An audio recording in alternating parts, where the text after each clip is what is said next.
हरिओम. योगदास श्री जय गणेश जोशी लिखित श्रीकृष्ण युद्धाचा 7वा दिवस. सूर्योदयाआधीच दोनही बाजूने तयार होऊन सैन्य समोरासमोर येऊन युद्धाला सज्ज होऊ लागले. कौरव सैन्याची व्यूहरचना करताना पितामह भीष्माने दुर्योधनाला सांगितले की राजा, पांडव श्रीकृष्णाकडून अभय मिळालेले आहेत. तो त्यांचा सल्लागार आहे. ते महापराक्रमी असून धर्माने आचरण करणारे आहेत. ते अपराजित आहेत. आपल्याकडून अवध्य आहेत. तरीही राजा, मी तुला दिलेल्या शब्दाला बांधील आहे. मी माझ्याकडून पूर्ण शक्तीने सर्वतोपरी तुला युद्ध जिंकून द्यायचा प्रयत्न करणारा आहे. शिखंडी सोडल्यास मी या सर्वांशी माझ्या प्राणाचीही पर्वा न करता निकराने लढाई करणार आहे. याबद्दल तू पूर्ण निशंक राहा. अशा प्रकारे पितामह भीष्माकडून आश्वासन मिळाल्यावर राजा दुर्योधन खुश झाला. युद्धाला सुरुवात झाली. युधिष्ठिराने श्रुतायुष्याला, चेकितानाने कृपाला झुंज द्यायला सुरुवात केली. अन्य पांडव भीष्मावर चालून गेले. तथापि कौरवांकडील अन्य राजांनी अर्जुनाला वेढले. त्या सर्वांनी अर्जुनाला आणि श्रीकृष्णाला बाणांनी आच्छादून घेरले. हे दृश्य पाहून पांडवांच्या सैन्यामध्ये भीतीने चलबिचलच झाली. त्यानंतर खवळलेल्या अर्जुनाने अस्त्रांचा प्रयोग केला आणि त्या बाणांचे पूर्णपणे निवारण केले. त्याने एकापाठोपाठ एक वेगाने बाण सोडून सर्वांना नामोहरम केले. त्यावेळी अर्जुनासमोर असा एकही शत्रू नव्हता की जो त्याच्या बाणांनी विद्ध झाला नाही. ते सर्वजण आश्रयासाठी शांतनू पुत्र भीष्माकडे धावत गेले.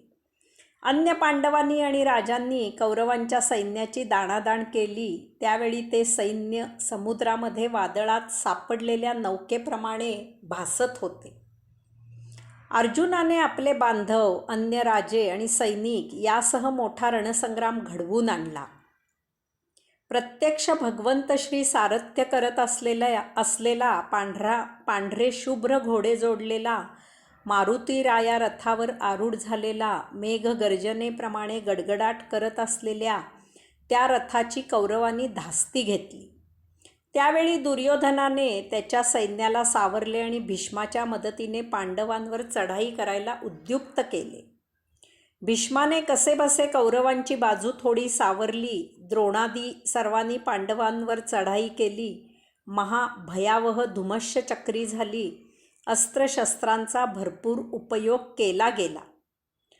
अभिमन्यूने धृतराष्ट्रपुत्रांना शस्त्रहीन, कवचहीन, रथहीन केले. ते पाहून कौरव सैन्य आणि राजे अभिमन्यूवर चाल करून गेले.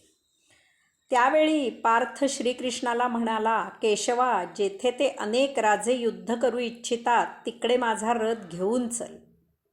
श्रीकृष्णाने मोठ्या आनंदाने रथ तिकडे वळविला. महापराक्रमी धनंजयाने त्या सर्व सैन्याचा आणि राजांचा नाश आरंभिला. सूर्य अस्ताला गेल्यावर त्या दिवशी युद्ध थांबले. युद्धाचा 8वा दिवस. युद्धाच्या 8व्या दिवशी युधिष्ठिर, भीम आणि घटोत्कचाने महाभयंकर संहार केला. अभिमन्यू, शिखंडी इत्यादींनीही महापराक्रम केला. भीमाने अनेक धृतराष्ट्रपुत्र ठार मारले. ते पाहून दुर्योधन निराश झाला आणि भीष्म पितामहांना म्हणाला, हे युद्ध असेच होणार तर? आपण एवढे विख्यात योद्धे असताना माझा पराभव होणार हे खरे वाटत नाही. त्यावर त्याला शांत करत भीष्म पितामह म्हणाले, राजा, पांडव अवध्य आहेत.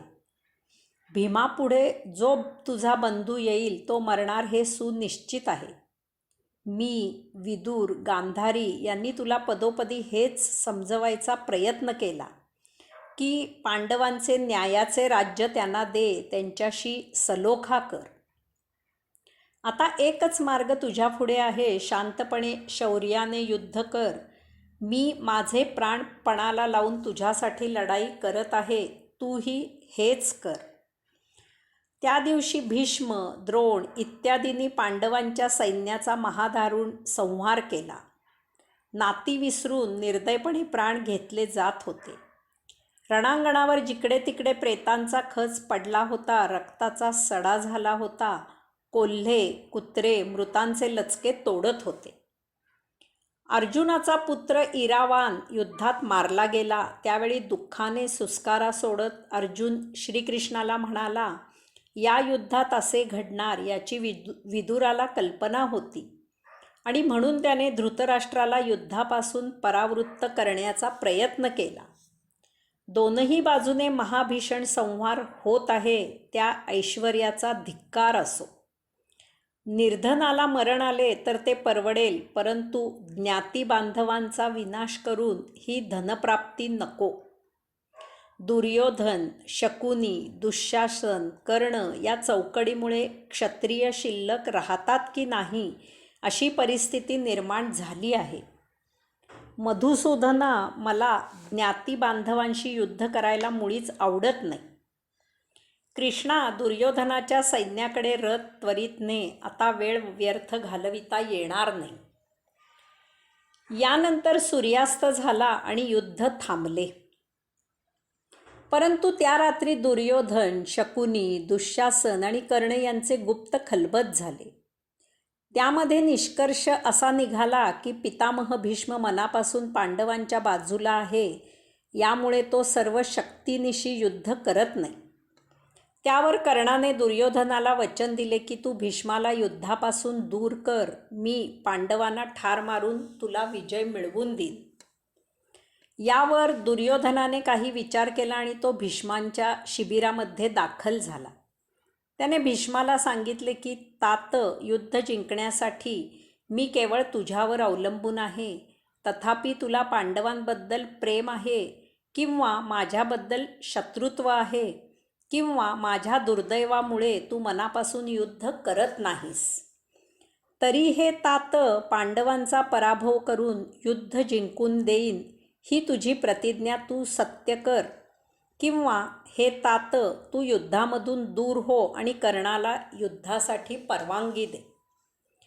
यावर भीष्म विषण्ण झाला. काही वेळ स्तब्ध राहून तो दुर्योधनाला म्हणाला, मी तुझ्यासाठी प्राण पणाला लावून युद्ध करत असताना तू मला का बरे दोष देऊन वाग्बाणाने मानसिक यातना देत आहेस?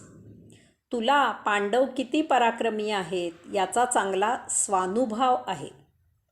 तुला हरण करून अत्यंत अपमानास्पदरित्या रथाला बांधून गंधर्व नेत होते, त्यावेळी तुझे सर्व बंधू आणि कर्ण पळून गेले. कोठे गेला होता त्यांचा पराक्रम? त्यावेळी युधिष्ठिराच्या आज्ञेवरून एकट्या अर्जुनाने तुझी गंधर्वांपासून सुटका केली होती. पूर्वी आपण विराटाच्या गायी हरण केल्या असता एकट्या अर्जुनाने सर्वांना पराभूत केले होते. त्यावेळी त्याने कर्णाचे वस्त्र हरण केले होते. विराटाच्या नगरात आपण सर्व एकत्र आलो असताना मी, द्रोण, कृप, कर्ण, तू, तुझे सर्व बंधू या सर्वांना एकट्या अर्जुनाने पराभूत केले होते. त्यावेळी त्याने आपल्या सर्वांची वस्त्रे हरण केली होती. पांडवांना हरविणे सोपे नाही, नव्हे अशक्य आहे. तथापि राजा, माझ्या वचनपूर्ततेसाठी उद्यापासून तू माझा पराक्रम पहा. एकतर मी तरी मृत होईन किंवा मी माझी वचनपूर्ती करेन. अशा प्रकारे भीष्माकडून शेवटचा शब्द मिळाल्यावर दुर्योधनाने पितामह भीष्मांना वंदन केले आणि तो तेथून बाहेर पडला. हरिओम.